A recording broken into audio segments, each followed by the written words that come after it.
त्याच्यामध्ये तुमची प्रामाणिकपणाची त्याला हाक त्या ठिकाणी दिली गेली पाहिजे।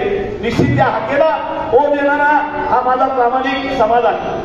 आजवर आम्ही या ठिकाणी या व्यवस्थेमध्ये राहत असताना एकंदरीत या पद्धतीने या ठिकाणी आमच्या चळवळी चालू होत्या, अनेक संघटना होत्या, अनेक वेळा आम्ही देखील या ठिकाणी जे सरकार असेल त्या सरकारकडे सातत्याने मागण्यांचा पाठपुरावा करायचो।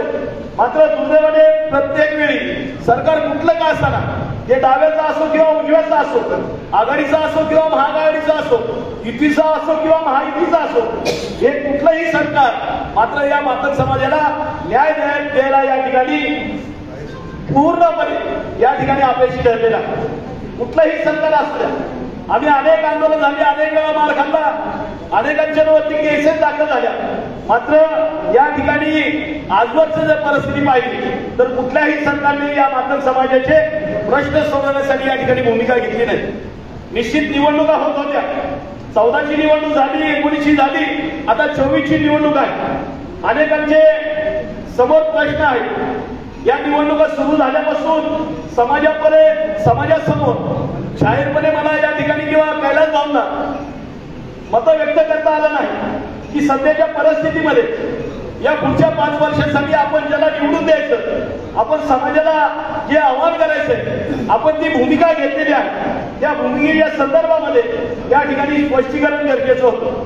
मात्र आजपर्यंत तरी आपल्याला ती संधी मिळाली नाही की समाजाची संघटनेची भूमिका की आम्ही महायुतीसोबत का गेलो ही मांडण्याची आम्हाला संधी मिळाली नाही। मात्र मी या ठिकाणच्या सर्व आयोजकांना, प्रवीण भाऊ असतील, दीपक भाऊ असतील, प्रदीप भाऊ असतील, त्यांची सगळी टीम या ठिकाणी मी या ठिकाणी आभार व्यक्त करेन की आपण आजचा हा मंच त्यासाठी या ठिकाणी उपलब्ध करून दिला की आपण 2024 मध्ये महायुती सरकार सोबत का गेलो आणि निश्चित येणाऱ्या कालावधीमध्ये भविष्यामध्ये आम्ही काय केलं पाहिजे या संदर्भात आम्हाला भूमिका विशद करण्यासाठी आपण या ठिकाणी मंच दिला।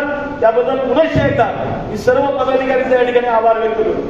निश्चित या ठिकाणी अत्यंत सुरेख अशी व्यवस्था केलेली आहे, चांगला प्रशस्त असा हॉल आहे, प्रत्येकाला बसायची व्यवस्था आहे, माईक सिस्टीम आहे, पाण्याची व्यवस्था आहे, खायची आपण नाश्त्याची या ठिकाणी व्यवस्था केलेली आहे। निश्चित अत्यंत चांगल्या पद्धतीने हा कार्यक्रम होत असताना या ठिकाणाहून जाताना अनेक ठिकाणी आता सभेचे कार्यक्रम होणार आहे, प्रचार यंत्रणा सुरू आहे। कैलास भाऊ असतील, सचिन भाऊ असतील, बालाजी भाऊ असतील, मायाताई असतील किंवा मी असेल, आम्ही प्रत्येक जण अनेक आपले पदाधिकारी हे महाराष्ट्र राज्यातल्या वेगवेगळ्या लोकसभा मतदारसंघामध्ये सध्या फिरत आहेत। अनेक ठिकाणी प्रचाराची रणधुमाळी सुरू असताना काही वेळा अधूनमधून फोन येतात, समाजातल्या आपल्या विविध क्षेत्रामध्ये काम करणाऱ्या व्यक्तींचे फोन येतात। अनेक लोक कौतुक करतात, अनेक लोक आभार व्यक्त करतात, अनेक लोक प्रश्न विचारतात, काही लोक नावही ठेवतात। या ठिकाणी तुम्ही जातीवादी पक्षाबरोबर गेले, काही जण म्हणतात ना वोटरमध्ये इतकी लोक असतात, बोलतात ते। काही लोकांना खूप आनंद झालेला आहे की आपण महायुती सोबत गेलेला, अनेकांची वेगवेगळ्या पद्धतीने या ठिकाणी विचारायचे।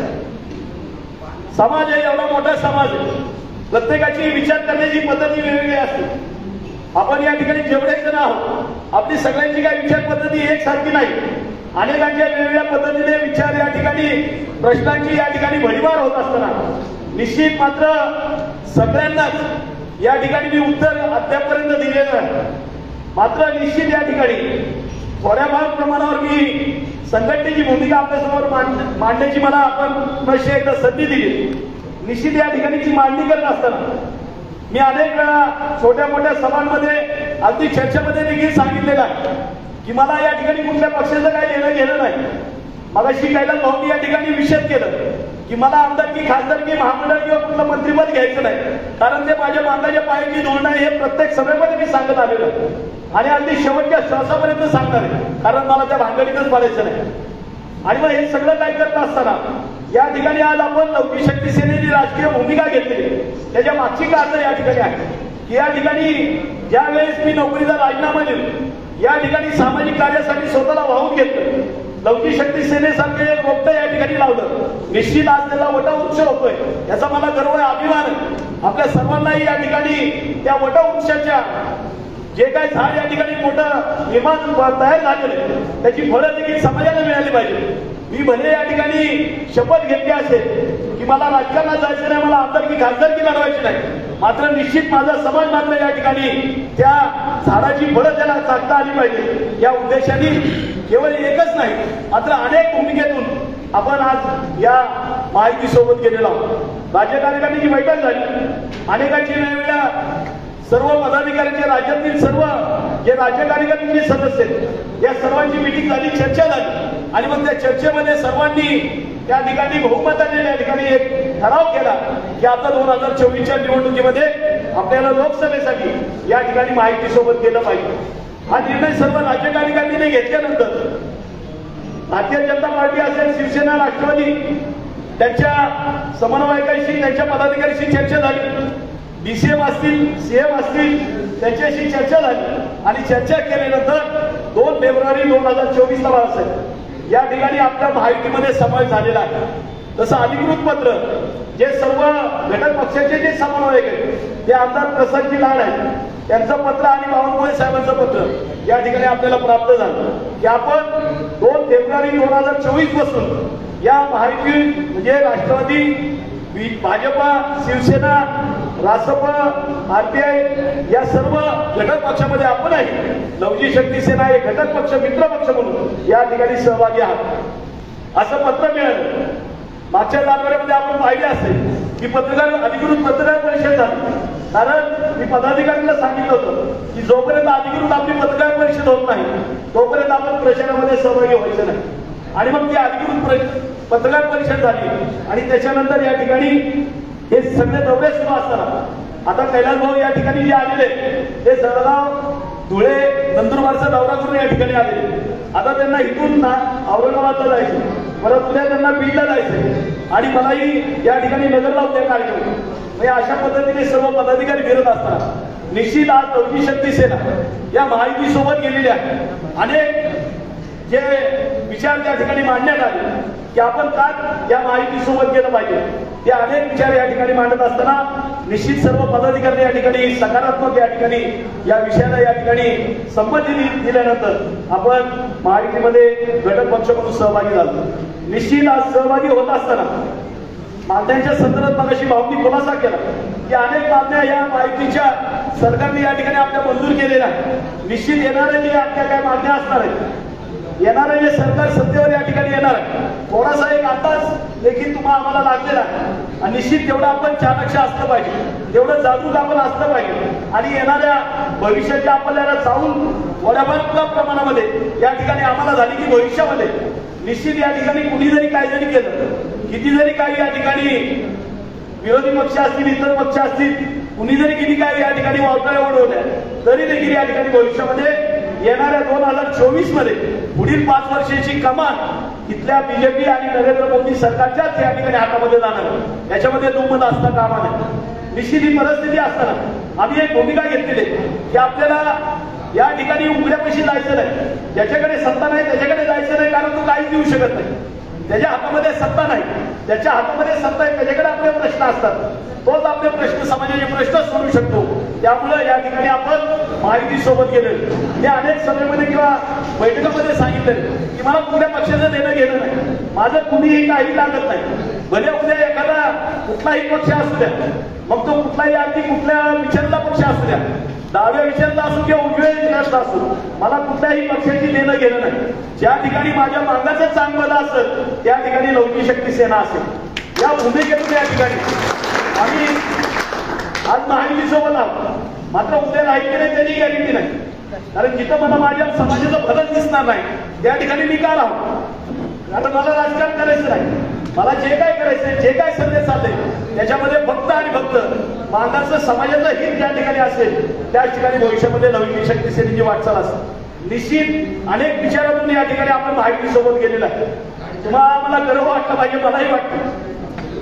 बाळासाहेब आजपर्यंत, जाधव साहेब, आम्ही आजपर्यंत अनेकांचे झेंडे घेतले, दांडे घेतले, अनेकांचे मोकलर डोक्यावर आम्ही आमच्या डोक्यावरती घेतल्या, गळ्यात मोकलर घेतले, मात्र लवजी शक्ती सेना एकमेव संघटना नाही. कुणी काय का म्हणाला, पण आज या मुख्यमंत्र्यांना सुद्धा लवजी शक्ती सेनेची खूप आज महाराष्ट्र राज्यातलं जे सर्वोच्च नेतृत्व आहे ना, त्याला सुद्धा जयललिता बोलल्याशिवाय त्याची सभा संपत नाही. जयललिता बोलावं लागतंय. प्रत्येक ठिकाणी लवकी शक्ती सेनेचं नाव घ्यावं लागतं. मला गर्व वाटतो, अभिमान वाटतो.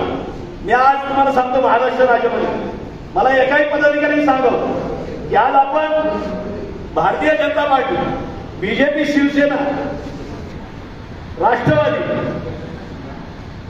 इतर अनेक पक्ष आहेत ना, त्या पक्षाच्या सोबत घटक पक्ष म्हणून आहे. मला एकाही पदाधिकारी सांगावं की मी कुणाला तरी सांगितलंय किंवा कैलास भाऊंनी कुणाला तरी सांगितलंय आपण बीजेपीच्या उमेदवाराच्या प्रचाराला चाललोय, बाबा ते बीजेपीची टोपी घाल किंवा त्याचा पुतळा घाल, सांगितलंय का भाऊ? एकही व्यक्ती असा नाही, एकही आपला पदाधिकारी असा नाही की त्या ठिकाणी गेलोय त्यांची टोपी घाल किंवा त्यांचा स्कार्फ घाल किंवा त्यांचा झेंडा हातात घे. बिलकुल नाही बांधव. तुम्ही जेवढं काय बघितलं असेल ना सोशल मीडियाला, प्रत्येक मांगाच्या हातामध्ये फक्त आणि फक्त पिवळा बांधतो. त्यांचा झेंडा दिला नाही किंवा त्यांची टोपी आपल्या पदाधिकारी घालत नाही, मात्र आपली टोपी त्यांच्या सगळ्यांच्या डोक्यावर आहे आणि त्यांच्या गळ्यामध्ये हा लवकी शक्ती सेनेचा असतात. एक वेगळ्या पद्धतीची संघटना वापरतो. तुम्हाला इथून काम करतो. इथं धंद्यासाठी कुणी आलेलं नाही, इथं राजकारणासाठी कुणी आलेलं नाही. अत्यंत प्रामाणिकपणे निष्ठेने या संघटनेचं कामकाज चालू. आमचं ध्येय एकच आहे, मला वैयक्तिक मोठं व्हायचं नाही, फक्त माझा समाज मोठा झाला पाहिजे, माझा समाज पुढे गेला पाहिजे, माझा समाज बळकट झाला पाहिजे. केवळ ह्याच मुलांचा हेतू या ठिकाणी या संघटनेची वाटचाल चालू आहे. निश्चित येणाऱ्या कालावधीमध्ये अनेकांनी प्रश्न केले की भाऊ लोकसभेची उमेदवारी का नाही घेतली, एकाही माणसाला उमेदवारी दिली नाही. अनेक जण प्रश्न करतात. आता झाली परिस्थिती अशी की महाराष्ट्रामध्ये काही उठसूट निघालं की पहिले फोन आपल्याकडे येतात. एकतर अन्याय अत्याचारासाठी सगळ्यात पहिलं तिथं नौसैनिकच आपला असतो, लवकी शक्ती सेना सगळ्यात त्या ठिकाणी तत्परपणे त्या ठिकाणी त्या अन्यायाला वाचा फोडण्यासाठी असतो. मात्र अनेकांचे फोन येतात की भाऊ काय करायचं, एसपी पक्षाने आपल्याला लोकसभेला उमेदवारी दिली नाही, निदान आम्ही पक्षाची व्याख्या केली पाहिजे. आहेत ना आणखी दुसऱ्या तिसऱ्या किंवा चौथ्या बरीचले काही पक्ष आहेत, त्यांनी दिली की उमेदवारी, त्यांनी उमेदवारी दिली, मग करायचं काय नाही, पण ह्याच पक्षात दिली पाहिजे. पण त्यांनी का आपल्याकडून विश्लेषण आपल्याला व्यवस्थित होत नाही. निश्चित मलाही प्रश्न या ठिकाणी विचारले गेले की भाऊ आपण या ठिकाणी महायुती सोबत आहे, मग आपण का नाही उमेदवारी घेतली. मी त्यांना सांगितलं आणि तुम्हालाही सांगतो, अगदी कासवाच्या गतीने ही वाटचाल चालू आहे. राजकारणामध्ये आपण या ठिकाणी जात असताना फार विचारपूर्वक या ठिकाणी आपण वाटचाल करतो आणि निश्चित तुम्हाला सगळ्यांना सांगतो, या ठिकाणी आपल्याला हारायचं नाही, इथून पुढे कधीच हारायचं नाही, कुठल्याही क्षेत्रात हारायचं नाही. आता ताईपणे या ठिकाणी कुठलाही निर्णय घ्यायचा नाही. आजच्या परिस्थितीमध्ये मला विचारणा झाली होती ना, लोकसभेसाठी मला विचारणा झाली होती, मागच्या महिन्यातच झाली. दिल्लीतून फोन आला होता, आपल्यासाठी जागाही होती, पण मी सांगितलं की सध्या मी तयार नाही, मला थांबायचंच नाही, मला आमदार खासदार व्हायचं नाही. मात्र माझी संघटना सुद्धा तेवढी आज सक्षम नाही. निश्चित आज लोकसभा घेतली नाही, पण उद्याच्या लोकसभेला आहे ना आम्ही तयार. त्याच्यानंतरची नगरपालिका, महानगरपालिका, जिल्हा परिषदा आहे ना आम्ही तयार. आम्ही कुठं सोडणार आहे. झाली 24 झाली, त्याच्यानंतर काही निवडणुका होणार नाहीत का? आहे की 29 आणू ना, हिसकावून आणू ना. यांच्या डोक्यावर बसण्याची ताकद तोपर्यंत तयार होईल ना आपल्या अजून. आता हे 29 आणखी वाढत आणू ना. एक नाही 2 जागा आणू की, 2 नाही 3 आणू. आहे ना आपली तेवढी क्षमता. घाई करण्यामध्ये अर्थ नाही. आता आपली ती क्षमता नाही. विनाकारण आपल्या त्या सध्या भानगडीमध्ये पडायचं नव्हतं. निश्चित एका विशिष्ट प्लॅनिंगने ही सगळी वाटचाल सुरू असताना आजपर्यंत आपण जर संघटनेचा आलेख जर पाहिला तर लवकी शक्ती सेनेचा चढता आलेख राहिलेला नाही. लवकी शक्ती सेनेची स्थापना झाल्यापासून आज चढता आलेख हा लवकी शक्ती सेनेचा राहिलेला आहे. आणि निश्चित मला गर्व वाटतो की मातंग समाजाचा देखील चढता आलेख राहिलेला आहे. आज आमची मुलं बोलायला लागलेले, प्रश्न करायला लागलेले, रस्त्यावर उतरायला लागलेले, लढायला लागलेले. निश्चित अनेक संघटना यामध्ये सहभाग असेल, मात्र सिंहाचा वाटा हा फक्त आणि फक्त तुमच्या माझ्या लवकी शक्ती सेनेचा आहे. हे कुणीही नाव करू शकत नाही. निश्चित आज माझा समाज, माझा तरुण, आमच्या तरुणी या ठिकाणी प्रश्न करतात. या ठिकाणी येत असताना हॉटेलमध्ये बसलेला असताना भाऊ तिथं बसताय.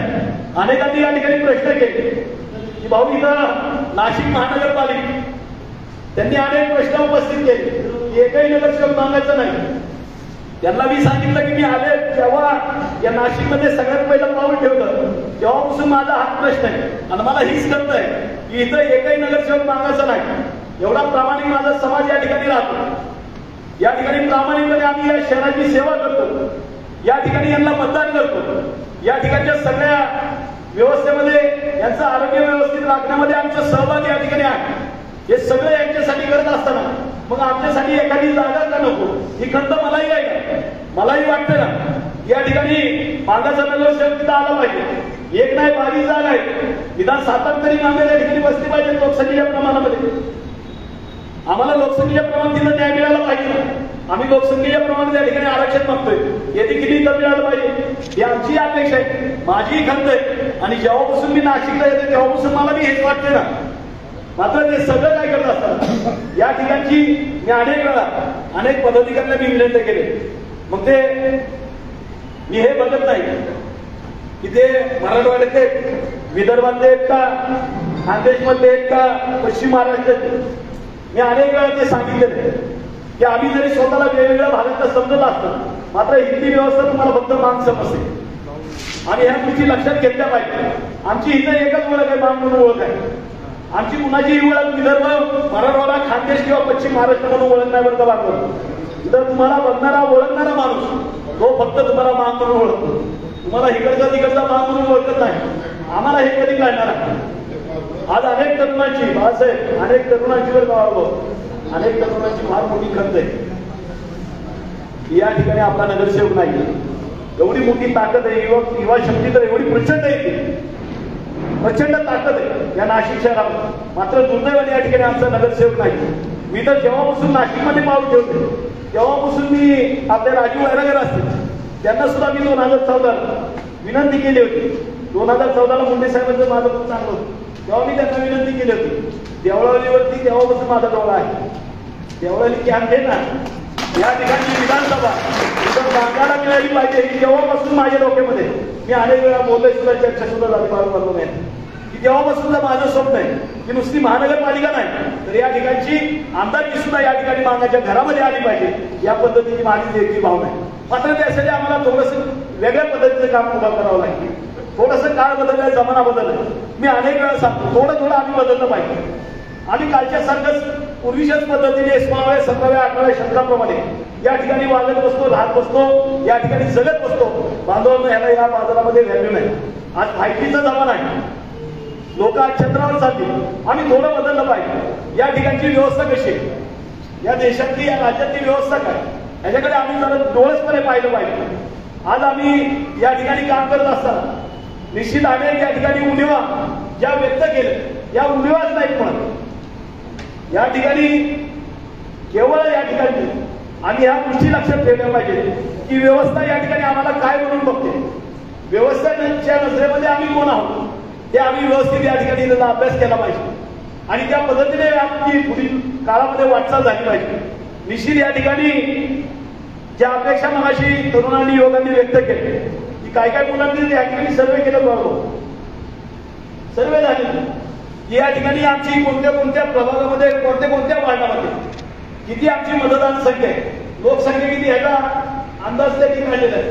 आणि हे काढत असताना त्यांनी काही 8 ठिकाणी आपल्या नगरसेवकाच्या जागा या ठिकाणी निवडून येऊ शकतात अशा पद्धतीने या ठिकाणी भाष्य केली. माझी सर्व जे कोणी इच्छुक मंडळी असतील त्या सर्वांना माझी विनंती आहे. तरुणांच्या युवकांच्या भावना फार वेगळ्या आहेत, फार वेगळ्या त्यांच्या अपेक्षा आहेत. थोडंसं त्यांच्या अपेक्षेला आम्ही उतरलं पाहिजे. आम्ही आमच्या याच्यामध्ये असतो मात्र समोरचा युवक समोरचा समाज त्याच्या आपल्याकडे काय अपेक्षा आहे त्याचं थोडंसं आम्ही आकलन केलं पाहिजे. थोडंसं आम्ही आमच्याकडे बघितलं पाहिजे की त्याला काय वाटतं माझ्या लोक मी काय केलं पाहिजे. थोडंसं त्याच्या अपेक्षेला आम्ही उतरलं पाहिजे. फार मोठ्या प्रमाणात या ठिकाणी आणि अनेकांच्या इच्छा आणि सगळेच जण तुम्हाला एक सांगा अगदी थोडंफार ते मतभेद नाही काहीच नाही होत. तर इथं कुणाच्या बांधाला बांध नाही काहीच नाही. कुणी कुणाचं दाखवचं दिलं आहे ते बुडवलं आहे असं सुद्धा नाही. कुणी कुणाची जागा हिसकवली असं सुद्धा नाही. आणि मी तर म्हणतो एवढं भाग्यशाली आहे नाशिक शहर आणि नाशिक जिल्हा. मी तर अजून आपण राजकारणातच नाही. सगळ्यात मोठी लढाई राजकारणासाठीच आहे. आम्ही बघतो आता भाऊ बहिणीमध्ये भांडणं चालले, भावाभावामध्ये वाद चालले, तिकिटासाठी कसल्या मारामारी चालले. आयुष्यावर ज्याला अंगा खांद्यावर खेळवलं ते आता विरोधात. बघा ना किती कसली परिस्थिती. आमचं भाग्य किती आहे की अजून तसा इतर योग आला नाही की माझ्या वॉर्डामध्ये हे त्यांनी उमेदवारी मागितली, असं काही झालं नाही. आम्ही किती भाग्यवान आहे.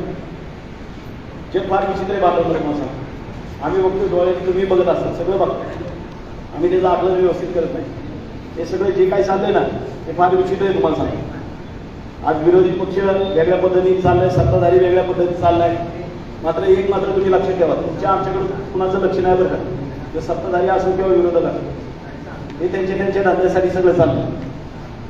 तिथं एक पक्ष त्याच्या मुलाला त्याला भविष्यात मुख्यमंत्री करायचं आहे म्हणून बोलतोय तो. एक पक्ष त्याच्या मुलीला त्याला कुठेतरी मुख्यमंत्री बघायचे, खासदार करायचे, त्या उद्देशाने तो बोलतोय. सगळ्यांना पळवतोय. सगळे धंदेवाले, प्रत्येकाचा धंदा आहे. समाजासाठी, जनतेसाठी नाही, त्यांच्या स्वतःसाठी. जे स्वतःला काय म्हणतात ना, एक वर्षापूर्वीचं बघा तुम्ही, हे फक्त जाहीर भाषणामध्ये म्हणायचे. बेकारी वाढली, मॉब लिंचिंग वाढले, जातीतली भांडणं वाढल्यात, शेतकऱ्यांचे प्रश्न. वर्षभर तिथं शेतकरी दिल्लीला आंदोलन करतोय. मला एक सांगावं, हे आता जेवढे विरोधी पक्ष आहेत ना, एका पक्षाने कुणी मोर्चे काढले व आंदोलन केलं, त्यांना आंदोलन उभा केलं. इथं शेतकऱ्यांचं तुम्हाला कळवलं आहे. आणि तिथं वर्षभर ते पंजाबातला हरियाणामधला शेतकरी तिथं वर्षभर त्या दिल्लीच्या बॉर्डरवरती होता. वर्षभर इथं जे पोपटासारखे बोलतात ना, आता त्यांनी एक तरी मोर्चा काढला का हो इथं शेतकऱ्यांच्या प्रश्नावरती? 5 दिवस तरी बसले का?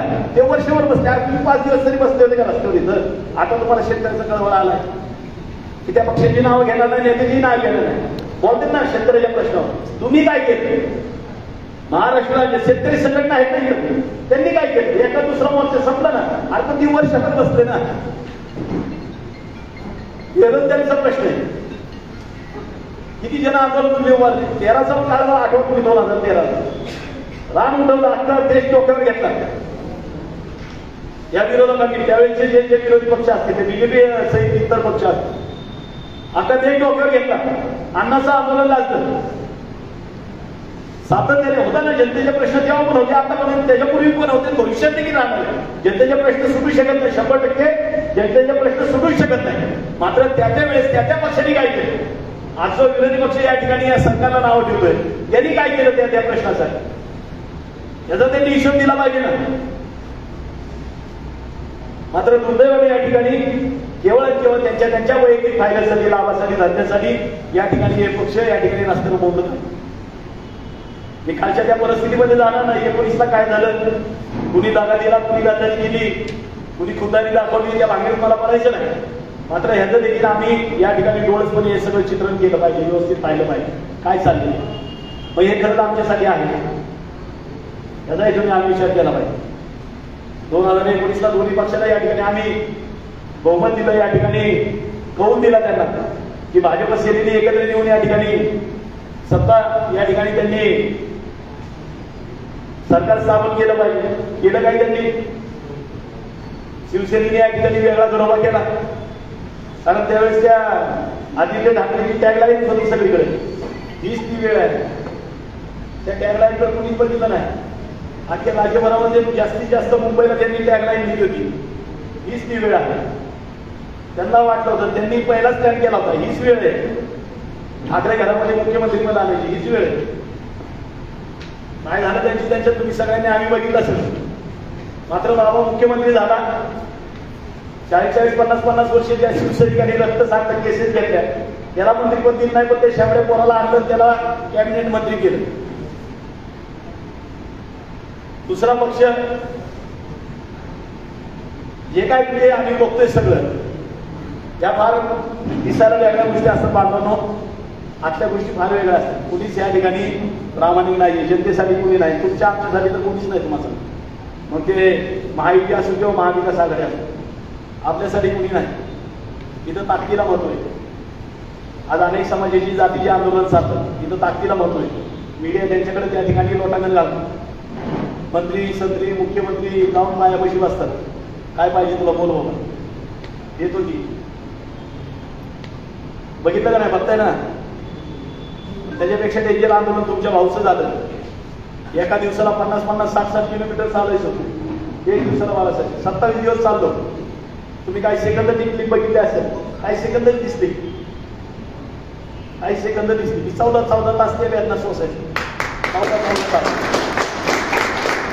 तास माझ्याबरोबर पोरांना त्रास होता. हे रडायचे सगळे, भाऊ थांबा बसा. पाठीचे 3 वाजेपर्यंत चालायचं. पर्याय नाही ना, करता काय? मीडिया नाही, आमचा समाज मोठा नाही, आमच्याकडे पैसा नाही, करायचं काय? मग या वेदना करून घ्याव्या लागतात. अनेक जण म्हणतात भाऊ असं करत जाऊ नका. करू काय?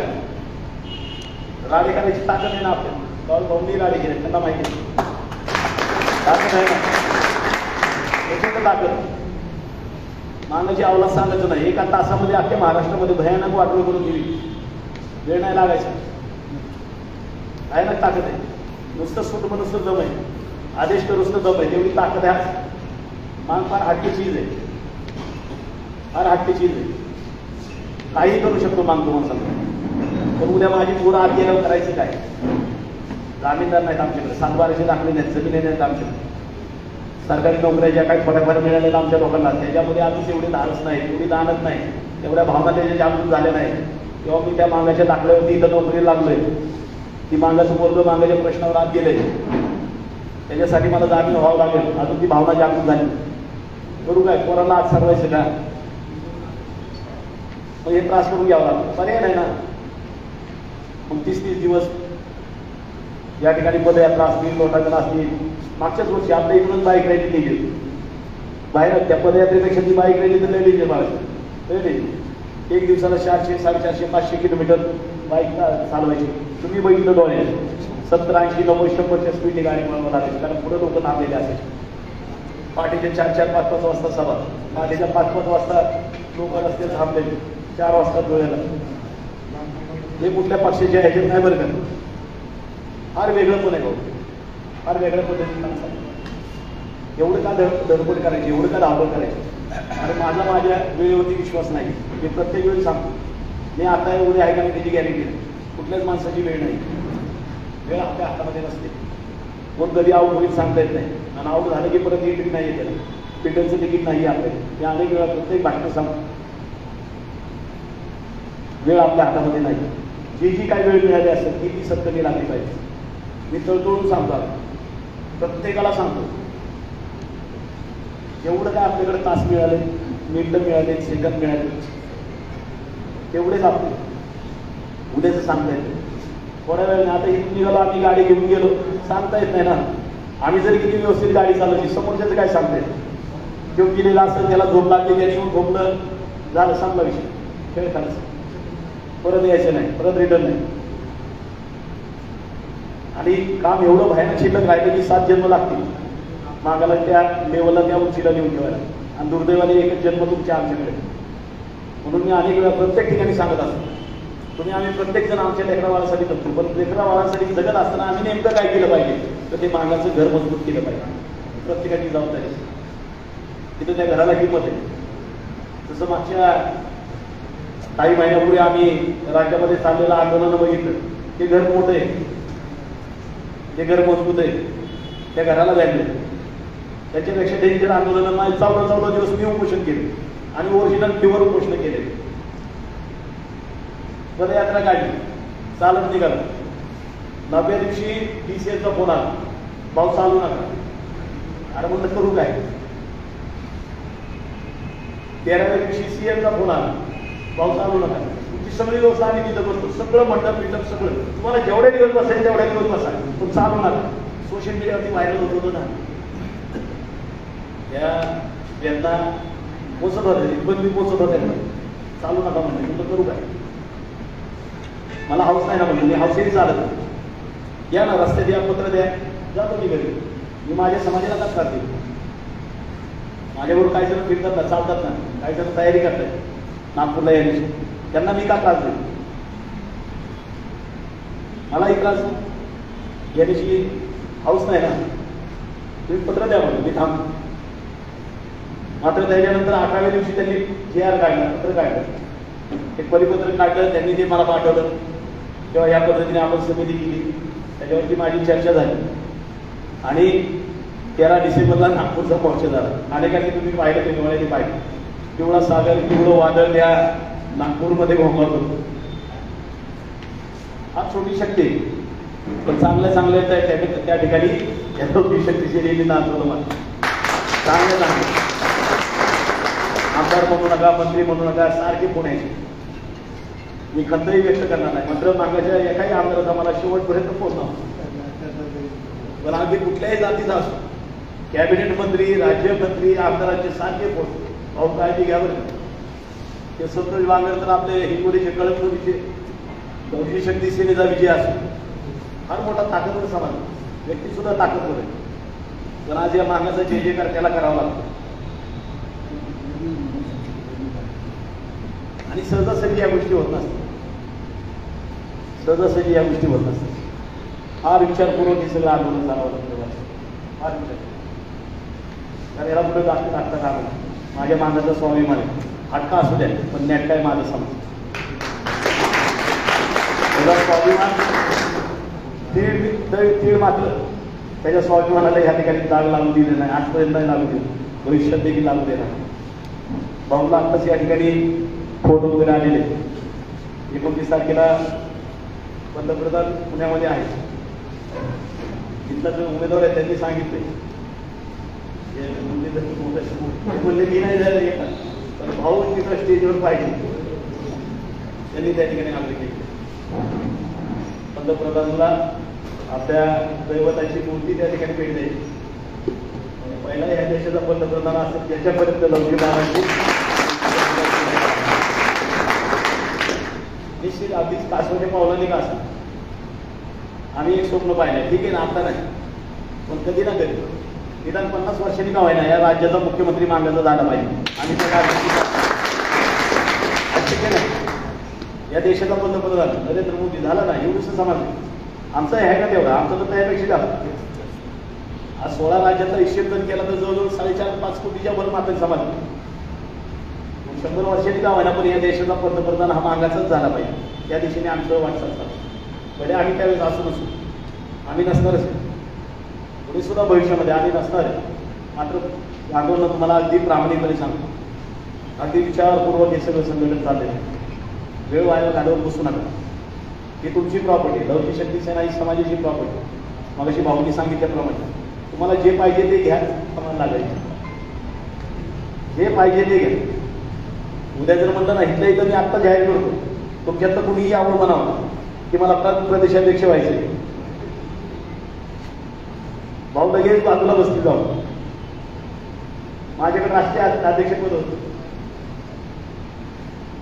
ते राष्ट्रीय अध्यक्षपद आपण डॉक्टर गादेकर सरांना दिली. भाऊ असं कशाला नाही, गरज नाही ना ते. उद्या संस्थापक गरजेचं नाही ते. मी सेवक आहे, माझ्या समाजात सेवक आहे, माझ्यासाठी ही फार मोठी गोष्ट आहे, फार मोठी गोष्ट आहे. त्यामुळे ह्या कुठल्या पदाची ह्याची लालसा मला वैयक्तिक नाही. मात्र माझी निश्चित आपल्या सगळ्यांकडून अपेक्षा की आम्ही अनेक विविध क्षेत्रामध्ये आम्ही वेगवेगळ्या क्षेत्रामध्ये या ठिकाणी वावरत असतो. मात्र या क्षेत्रामध्ये वावरत असताना आम्ही मात्र आमच्या घराचा विचार केला पाहिजे. फार गरजेचं बांधव आम्ही कधी ना कधी जाणार आहे. बाळासाहेब आम्ही निघणार नाही कधी ना कधी, पण आम्ही गेल्यानंतर काय थोडंसं आम्ही त्याचं एक पिक्चर बघितलं पाहिजे. आम्ही समोर बघतो थोडंसं त्याचं आकलन आम्ही केलं पाहिजे की मी गेलोय, वर गेलोय, कुठे गेलोय माहीत नाही, स्वर्गात पदार्थात कुठे गेलो. मात्र मी गेल्यानंतरचं चित्र काय असेल, माझ्या घरातलं चित्र काय असेल, माझ्या मुलाबाळाचं चित्र काय असेल, माझ्या समाजाचं काय चित्र असेल, त्याचं चित्र थोडं तरी आम्ही केलं पाहिजे. कारण कधी ना कधी जाणार, कोण आम्हाला आहे का इथं, आम्ही आवडतो घेऊन आलोय का, आम्हाला बरं नाही ना, कधी ना कधी आहेच ना. पण फक्त आम्ही ना थोडीशी स्टाईल बदलली पाहिजे, पद्धती बदलली पाहिजे. हे प्रत्येकाला सांगतो. रोज रोज परत बसू नका, रोज रोज नाही म्हणायचं बाळासाहेब. आमच्या समाज मागच्या जो समाज होता पूर्वी तेच परिस्थितीमध्ये हे नको रे बाबा, जाऊ दे बाबा, बस रे बाबा, गप्पे बाबा. आणि आमच्या मुलाबाळांना या ठिकाणी गप्पे बाबा, जाऊ दे बाबा, बसले बाबा, नको त्याच्या नादाला लागू. अरे काहीच केलं नाही की तरी मारलंय त्यांनी, जाऊ दे बस. आम्हाला आमच्या मागच्या पूर्वजांनी हे शिकवलं, जाऊ दे बाबा. त्यामुळे आम्ही हे सांगणार नाही की बाबा जा बाबा, मात्र रोज रोज काय करायचं, रोज रोज काय करायचं म्हणून कधी ना कधी आहे ते आठवलं ते नाही कळत, ते कुणालाच कळलं नाही, कळणार बी नाही. तुम्ही आम्ही कुणी आभार नाही, मात्र निश्चित आमच्या जीवनाला अर्थ लागलो, आमच्या जीवनाला अर्थ प्रचंड योगदान आहे तुमच्या आमच्या कुलाचं, आमच्या पूर्वजाचं भयानक योगदान देते. या अगदी पुराव्याविषयी सांगत असतो, अनेक ठिकाणी सांगत असतो की मागा एवढं योगदान कुणाचंच नाही. आधी चॅलेंजही तुम्हाला सांगतो, कुणी डिबेटला यावं, आजपर्यंत बरेच जण चर्चा करून गेली, सगळ्यांनी मान्य केलं की मागा एवढं योगदान कुणाचंच नाही, कुठल्याच जातीचं नाही. या मागाने एवढं सोचलं या देशाचं, प्रचंड सोचले तुम्हाला. त्या बदल्यामध्ये लय बरबाद झाला मागा. आमची जी देशभक्ती ना, त्याने आम्ही एवढा बरबाद झालो, एवढा बरबाद झालो. ज्यांनी देशाची गद्दारी केली की आज त्यांचं आज सगळं चांगलं आहे, आज सगळे उच्च पदार्थ पदावर आहे, म्हणजे जास्त बोलत जाणार नाही. मात्र ज्यांनी या ठिकाणी देशाची आम्ही निष्ठा राखली, ज्यांनी देशासाठी रक्त सांडलं, तो समाज आज 99% झोपड्यामध्ये राहतो. 99% आज तुमचा माझा समाज आज झोपड्यामध्ये राहतो. काय परिस्थिती असेल, उन्हाळ्यातली परिस्थिती विचार करा. मी त्या दिवशी आपण लावतो 48 सेल्सिअस टेम्परेचर तिथलं, आणि आमच्या 99%च्या वर झोपड्यात तिथं अकोल्यामध्ये. काय परिस्थिती, काय जीव होत असेल ते. एकतर आर्थिक परिस्थिती दीपक भाऊ त्या अकोल्यातून येतात. तिथं जर तुम्ही जर एकूण जर सगळ्या जातीची जर आकडेवारी काढली ना, तिथं एकही घर असं नाही की तिथं कूलर नाही. अगदी भिकारी सुद्धा त्या ठिकाणी कूलर त्याला ठेवावा लागतो घरामध्ये. विदर्भातली अशी परिस्थिती बांधून तुम्ही एकदा विदर्भ व्यवस्थित बघून घ्या. आणि त्या विदर्भामध्ये, त्या अकोल्यामध्ये मातंग समाजाची सगळ्यात जास्त पत्र्याची घर आहे, सगळ्यात जास्त आपली पत्र्याची घर. मग विचार करा 48-49 टेम्परेचरमध्ये मागायचं काय होत असं. पावसाळा आला, सगळ्यात जास्त पाऊस आमच्याच घरावर, सगळ्यात जास्त गळणारी घरं मागायची, सगळ्यात जास्त गरम होणारी घरं मागायची, सगळ्यात जास्त थंडीच्या दिवसामध्ये थंडी ज्या घरामध्ये ते मागायचीच घर. ही अशी एकंदरीत सगळी परिस्थिती असताना निश्चित आपली या ठिकाणी एक विशिष्ट पद्धतीने या ठिकाणी विचारपूर्वक वाटचाल सुरू आहे. हे वाटचाल सुरू असताना आपल्या सगळ्यांना माझी विनंती असेल की थोडंसं जर आपण आपल्या भावी पिढीचा विचार करावा. कारण अनेक युवकांच्या, तरुणांच्या, समाजाच्या आणि आमच्या देखील त्या अपेक्षा आहेत की इथं काही करून येणारे आता महानगरपालिकेची निवडणूक, याला कदाचित या विधानसभेच्या लगोलग महानगरपालिकेची जिल्हा परिषदेची निवडणूक लागणार आहे. सुदैवाने थोडंफार का होईना लवकी शक्ती सेनेचं या ठिकाणी चालतं. म्हणजे ते विरोधी पक्ष का असणार, मी तुम्हाला या ठिकाणी जास्त उल्लेख करणार नाही. मात्र एका विरोधी पक्षाच्या एका मोठ्या नेत्याची माझी रात्रीच्या 2:15 वाजता मिटिंग झाली. त्याला त्यावेळेस सांगितलं की ती जागा सांगणार नाही कुठली आहे, मात्र त्याला मी सांगितलं होतं की तू फक्त एका मांगाला त्या ठिकाणी उमेदवारी दे, तो आमच्या संघटनेचा नाही, मात्र त्या मांगाला तू उमेदवारी दे. सगळी लवकी शक्ती सेना मी राज्य कार्यकारिणीला त्या ठिकाणी बैठक घेऊन त्या ठिकाणी विनंती करू, त्यांना समजून सांगेल की सगळी अख्खीच्या अख्खी लवकी शक्ती सेना तुम्हाला पेन्शनचं या ठिकाणी पाठिंबा देईल. आम्हाला कधीच काय देऊ नको, फक्त एका मागाला एका ठिकाणी मी मागितली होती, ठिकाणी मी सांगणार नाही. मात्र त्या ठिकाणी त्या व्यक्तीकडून नाही म्हणजे बाकी तुम्हाला काही देऊ आली तर या ठिकाणी आम्हाला जी लोकसभेची उमेदवारी देता येणार नाही अशा पद्धतीने त्यांनी या ठिकाणी भाष्य केलं. मात्र माझी सगळ्यांना या ठिकाणी विनंती असणार आहे की आता आपण या ठिकाणाहून जाणार आहोत, आपण आपल्या घरी जाणार आहोत, कोण कुठं जाईल, कोण कुठे जाईल. मात्र जात असताना निश्चित काही वेळाने जेवण केल्यानंतर तुम्ही झोपणार आहात, झोपल्यानंतर सकाळी परत झोपेतून उठणार आहात, उठल्यानंतर फ्रेश वगैरे झाल्यानंतर कोण कुठं जाईल, कोण कुठं जाईल, कोण व्यवसायासाठी, कोण वेगवेगळ्या कामासाठी बाहेर जात असताना आपण मात्र आजच्या कार्यक्रमाचा या ठिकाणी विसर पडू देऊ नका की आज कार्यक्रम या ठिकाणी काय झाला आणि या कार्यक्रमातून काय आपण मेसेज घ्यायचा याचा मात्र आपल्याला या ठिकाणी विसर पडू देऊ नका. आणि माझा आपल्या सगळ्यांना याच कार्यक्रमाच्या निमित्ताने एक विनंती असणार आहे की काही करून कुठल्याही परिस्थितीमध्ये नाशिक महानगरपालिकेमध्ये मागाचा नगरसेवक त्या ठिकाणी चमकला पाहिजे, एवढं मात्र प्रत्येकाची मागणं या ठिकाणी पाहिजे ती ताकद तुमच्या मागे आम्ही उभा करू. आज आपली परिस्थिती अशी येणाऱ्या काही दिवसामध्ये की या ठिकाणी पक्ष त्यांचा, चिन्ह त्यांचं, एबी फॉर्म त्यांचा, पैसा त्यांचाच, कार्य तिथं फक्त नवरदेव आपल्या मागाचा लवकी शक्ती काहीही करायचं नाही, फक्त नवरदेवाला न्यायचं, त्यांना सांगितलेलंच आहे. आमच्याकडे काहीच नाही, आम्हाला कपडे सुद्धा घालायला नाही. इथं जी काही व्यवस्था आहे लग्नाची सगळी तूच करायची. मग तिथं त्या लग्नाला वाजवायला सुद्धा तुझ्याच पक्षाचे कार्यकर्ते, नाचायला सुद्धा तुझ्याच पक्षाचे कार्यकर्ते. फक्त तिथं माझा नगरसेवक असणार आहे, नवरदेव म्हणून त्या ठिकाणी तो असणार आहे. त्याचं काम करायला फक्त ही सगळी यंत्रणा त्या ठिकाणी भविष्यामध्ये निश्चित तुमच्या पायाशी उभी केल्याशिवाय लवची शक्ती सेना स्वस्त बसणार नाही. त्यासाठी आपण या ठिकाणावर जात असताना निश्चित येणाऱ्या काही दिवसामध्ये बाळासाहेब आपण लिडिंग करत आलो साहेब, मी लिडिंग करा. इथं थोडं थोडं थोडं थोडं किरकोळ काय गोष्टी आहेत प्रत्येकाला जरा ह्याचं महत्त्व सांग. आपल्या थोड्या गोष्टीमुळे ना आपण समाजाला वाटतो यांचं नुकसान व्हायला लागलं. आमची अस्मिता, आमचं स्वाभिमान आम्हाला वाटतं ना, प्रत्येकाला वाटतं, प्रत्येक घरात वाटतं आमची माणसं तिथं बसली पाहिजे, आमची 4-5 नगरसेवक असले पाहिजे. त्यासाठी ना प्रत्येकाने एक एक पाऊल मागं आला ना खूप आपण पुढं मजल मारू शकतो. त्यामुळे माझी सगळ्यांना विनंती असणार की या ठिकाणी प्रत्येक जे सुज्ञ या ठिकाणचे जाणकार लोक असतील, जे विचारवंत असतील, त्या प्रत्येकाने या ठिकाणी एक एक पाऊल मागे येण्याची भूमिका घेऊन भविष्यामध्ये आपल्या समाजाची वाटचाल करावी. निश्चित आपण बरेच जण या ठिकाणी बराच वेळ झालं थांबलेला. भाऊची चिठ्ठी आलेली आहे, बहुतेक कार्यालयाची चिठ्ठी आली असेल. या ठिकाणी वेळ बराचसा झालेला आहे आणि नियुक्ती आज या ठिकाणी झालेली आहे. माझी सगळ्यांना विनंती या ठिकाणी असणार आहे की निश्चित जे जे पदाधिकाऱ्यांनी या ठिकाणी आज आपली जबाबदारी या ठिकाणी स्वीकारलेली, निश्चित मी स्वतःला भाग्यवान समजतो की आपल्यासारखी प्रामाणिक समाजाच्या प्रती प्रामाणिक तळमळ असणारे पदाधिकारी आज या लवची शक्ती सेना परिवारामध्ये सहभागी झाले. निश्चित आपल्या सर्वांचं या लवची शक्ती सेनेमध्ये या परिवारामध्ये मी सहर्ष स्वागत करतो आणि या ठिकाणी थांबतो. सर्वांना प्रार्थना जय लवची.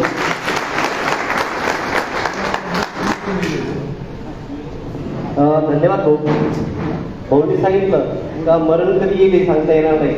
एक वाघ आमचा हरवला भाऊ, पण दुसरा वाघ हरता कामा नाही. तुम्हाला प्रत्येक माध्यम समाजाचा विषय लाभो ही अपेक्षा करतो. यानंतर खूपच वेळ झाला आहे बांधवांनो, खूप वेळ तुम्ही दिलाय. त्यानंतर दीपक इंगळे साहेबांना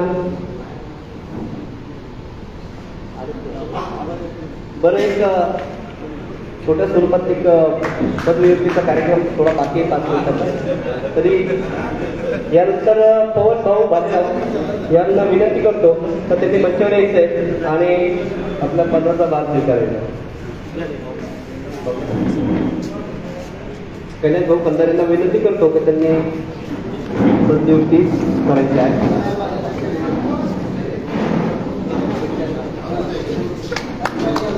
यानंतर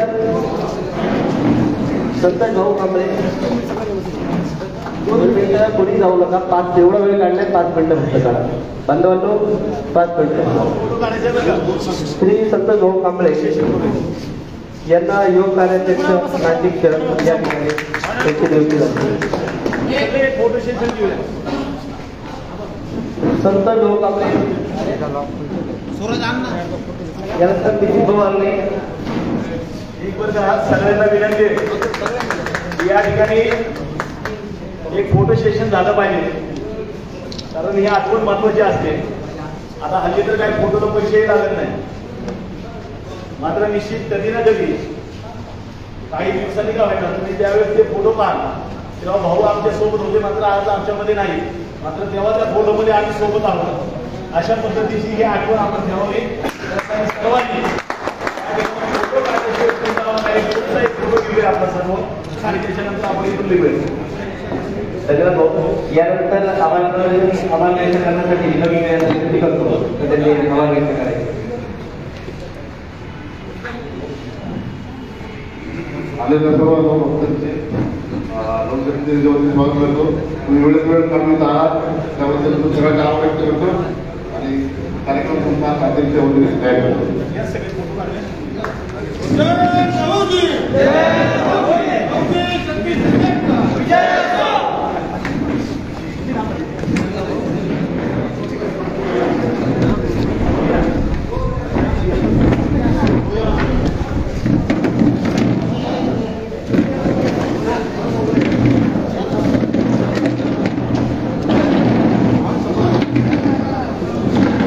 सर्वांनी एक ग्रुप फोटो घ्या.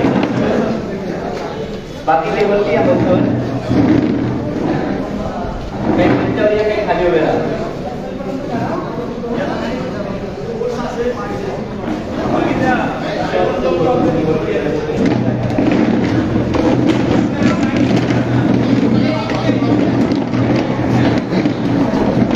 एक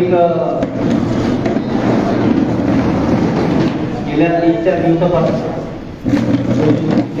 जिल्ह्याची या कार्यक्रमासंदर्भात 8 दिवसापासून गावकळ करत आहे आणि प्रदीप कालेकर आणि बाकीचे अनेक दिवसापासून या कार्यक्रमाची रूपरेषा ठरलेली होती आणि हा कार्यक्रम या निर्मिताच्या मार्गदर्शनाखाली झाला